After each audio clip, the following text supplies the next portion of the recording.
ஆப்ரேஷன்லாம் எதுவும் இல்லாம முழுமையாக சிறுநீரக கற்களை 3 நாளில் கரைத்து வெளியேற்றக்கூடிய ஒரு அருமையான இயற்கையான மருத்துவ குறிப்பை தான் இன்னைக்கு இந்த வீடியோல பார்க்க போறோம். இது முற்றிலும் அனுபவபூர்வ உண்மை. உங்களுக்கு இந்த மருத்துவ குறிப்பு பயனுள்ளதா இல்லைனாலும் உங்களுடைய நண்பர்களுக்கு யாருக்காவது பயனுள்ளதா இருக்கலாம். அதனால இந்த வீடியோவை கடைசி வரைக்கும் பாருங்க. நிறைய பயனுள்ள தகவல் உங்களுக்காக காத்துட்டு இருக்கு. இப்போ இந்த டிப்ஸ் எப்படி செய்யுதுன்னு பார்க்கலாம். Welcome to Jo's Tamil health and beauty.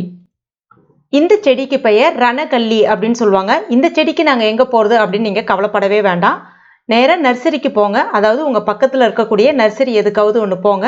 அங்கே ரணகல்லி அப்படின்னு சொல்லிட்டு கேளுங்க. இந்த மாதிரி செடி ஒன்று தருவாங்க. இந்த செடியை எப்படி அடையாளம் காணலாம் அப்படின்றத பற்றி இப்போ நான் சொல்கிறேன். அதனுடைய காம்புகள் வந்து பார்த்தீங்கன்னா காப்பி நிறத்துலையும் ஊதா நிறத்துலையும் கொஞ்சம் கலந்துருக்கும். இலை வந்து கொஞ்சம் தடிமனாக இருக்கும். அந்த இலையை வந்து நீங்கள் கிள்னீங்க அப்படின்னா பால் அந்த மாதிரி எதுவும் வராது. உதாரணத்துக்கு சொல்ல போனோம் அப்படின்னா பாலக்கீரை அந்த மாதிரி கீரை வகைகள் இருக்கு இல்லையா, அந்த கீரையினுடைய காம்புகள் வந்து கொஞ்சம் தடிமனாக இருக்கும். அந்த காம்பை வந்து நம்ம கிள்ளும் பொழுது பார்த்தீங்கன்னா மடக்குன்னு ஒரு சத்தம் கேட்கும். ஆனால் அதே சமயத்தில் பால் அந்த மாதிரி எதுவுமே வராது. இந்த இலை வந்து பார்க்கறதுக்கு வந்து தடிமனாக இருக்குமே தவிர ஆனால் சாஃப்டாகவும் இருக்கும் அதே சமயத்தில். இப்போ நிறைய நர்சரியில் வந்து இந்த செடியை வந்து விற்க ஆரம்பிச்சிட்டாங்க. ஏன்னா இது வந்து இதற்கு மட்டும் இல்லாமல் நிறைய மருத்துவ குணங்களை வந்து இந்த செடி வந்து உள்ளடக்கியதுன்றதுனால இப்போ ரணகல்லி நிறைய நர்சரியில் வந்து கிடைக்குது. இந்த செடியை எப்படி பயன்படுத்தணும் அப்படின்றத பற்றி பார்க்கலாம். இந்த செடியில் நம்ம இலை தான் வந்து பயன்படுத்த போகிறோம். இந்த சைஸ் உள்ள இலை வந்து ஒரு 5 இலைகள் அளவுக்கு எடுத்துங்க. காலையில் தூங்கி எந்திரிச்ச உடனே ப்ரஷ் பண்ணதுக்கப்புறம் உங்களுடைய முதல் உணவாக இந்த இலை தான் இருக்கணும். ஒரு 5 இலையை நல்லா மென்று சாப்பிடுங்க. இந்த இலை வந்து நல்ல சுவையாகவே இருக்கும். கொஞ்சம் துவர்ப்பு தன்மையோடு இருக்கும். கசக்காது அந்த மாதிரிலாம் எதுவுமே இருக்காது. இந்த இலையை சாப்பிட்டதுக்கப்புறமா 10 நிமிஷம் கேப் விடுங்க. அதுக்கப்புறமா 1 லிட்டர் அளவுக்கு தண்ணீர் குடிங்க. மறுபடியும் ஒரு 10 நிமிஷம் கேப் விடுங்க. மறுபடியும் 1 லிட்டர் அளவுக்கு தண்ணீர் குடிங்க. தொடர்ந்து உங்களால் 1 லிட்டர் அளவுக்கு தண்ணீரை வந்து 10 நிமிஷம் கேப்பில் வந்து குடிக்க முடியல அப்படின்னா அந்த இலையை சாப்பிட்ட ஒரு அரை மணி நேரத்துக்குள்ள 1 கிளாஸ் அளவுக்கு 1 கிளாஸ் அளவுக்குன்னு சொல்லிட்டு 2 லிட்டர் அளவுக்கு தண்ணீராச்சும் வந்து குடிக்கணும்.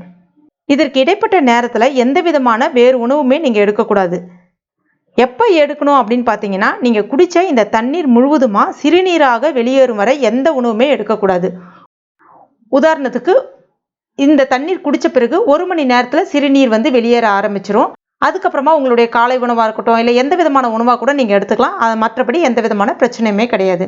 இந்த மாதிரி 3 நாளைக்கு தொடர்ந்து செய்யணும். 3 நாளைக்கு தொடர்ந்து செய்யும்போது நிச்சயமாக உங்களுக்கு அந்த சிறுநீரக கற்களே இருக்காது. அதுக்கப்புறம் நீங்கள் போய் செக் பண்ணி கூட பார்த்துக்கலாம். உங்களுக்கு சிறுநீரக கற்கள் வந்து இப்போ தான் ஆரம்ப காலகட்டத்தில் இருக்குன்னா இந்த இலையை வந்து நீங்கள் ஒரு நாள் சாப்பிட்டாலே உங்களுக்கு நல்ல ஒரு டிஃப்ரென்ஸ் தெரிய ஆரம்பிக்கும். இல்லை நிறைய பெரிய கற்கள் இருக்குது, நிறைய கற்கள் இருக்குது அப்படின்னா தொடர்ந்து ஒரு 3 நாள் 4 நாள் சாப்பிடும்போது உங்களுக்கே நல்ல வந்து வித்தியாசம் வந்து தெரிய ஆரம்பிக்கும்.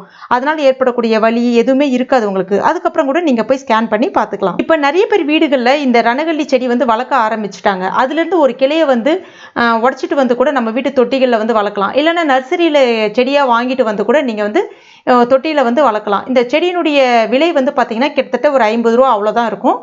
அது மட்டும் இல்லாமல் சிறுநீரகங்கள் இருக்கக்கூடிய அந்த நச்சுக்களையும் இது முழுமையாக கரைத்து வெளியேற்றும். இதனால உங்களுடைய சிறுநீரக பாதிப்பும் வந்து குறைய ஆரம்பிக்கும். சிறுநீரகங்கள் பழையபடி ஆரோக்கியமாக சுறுசுறுப்பாக வேலையும் செய்ய ஆரம்பிக்கும்.